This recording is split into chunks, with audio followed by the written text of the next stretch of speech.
Very good morning, students. This is L.K. Tripathi from Lakshmi Prasad Memorial Public School, Gola Bazar. Dear children, today we have to discuss about the same chapter, that is chapter 2 of history,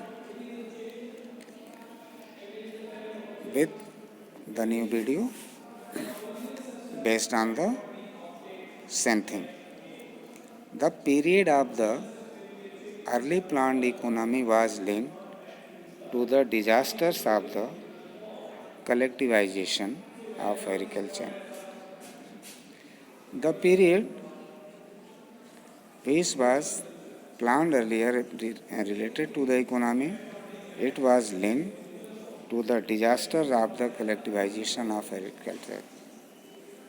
Means the policy of collectivization of agriculture was started by 1927 to 1928. The towns in Soviet Russia were facing an acute problem of grain supplies.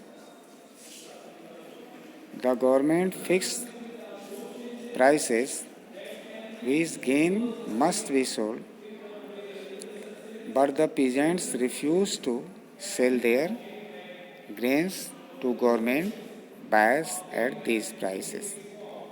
So government of Russia forced the laborers of peasants to sell their goods at the fixed price, but the farmers and peasants totally refused to sell their goods or grains to the government buyers at this price.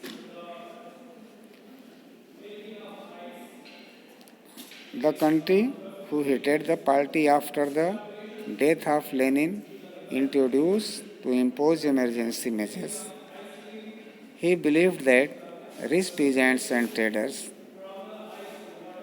from the countryside were holding stocks in the hope of higher prices. Calculation had to be stopped and supplied confiscated.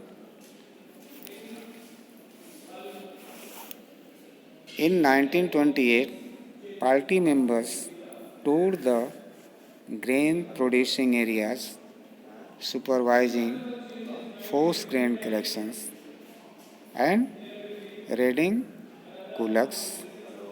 Kulaks were the peasants who were supposed to be landholders. The name for well-to-do peasants. They were the peasants in simple form, we can say, but in their own language they were known kulaks.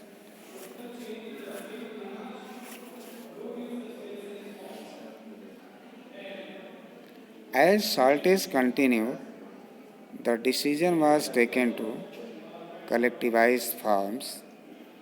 It was argued that grain shortages were partly due to the small size of holdings. After 1917, land had been given over to peasants. These small size peasants farms could not be modernized. They developed modern farms and run them along industrial lines with machinery. It was necessary to eliminate kulaks, take away land from peasants, and establish state-controlled large farms. What followed was Stalin's collectivization program. From 1929, the party forced all peasants to cultivate in collective farms, that is known kolkhoz. The bulk of land and implements were transferred to the ownership of collective farms. Peasants worked on the land and the kolkhoz profit was shared. Enraged peasants resist, resisted the authorities and destroyed their livestock. Between 1929 and 1931, the number of cattle fell by one third. Those who resisted collectivization were severely punished. Many were deported and exiled.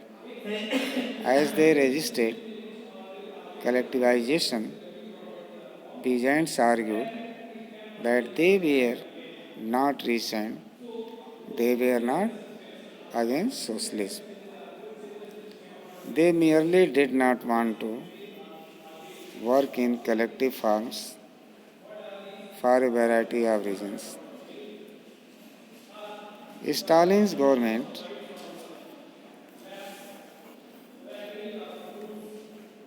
allowed some independent cultivation but treated such cultivators unsympathetically. In spite of collectivization, production did not increase immediately. In fact, the bad harvest of 1930 to 1933 led to one of most devastating famines in Soviet history when over 4 million died.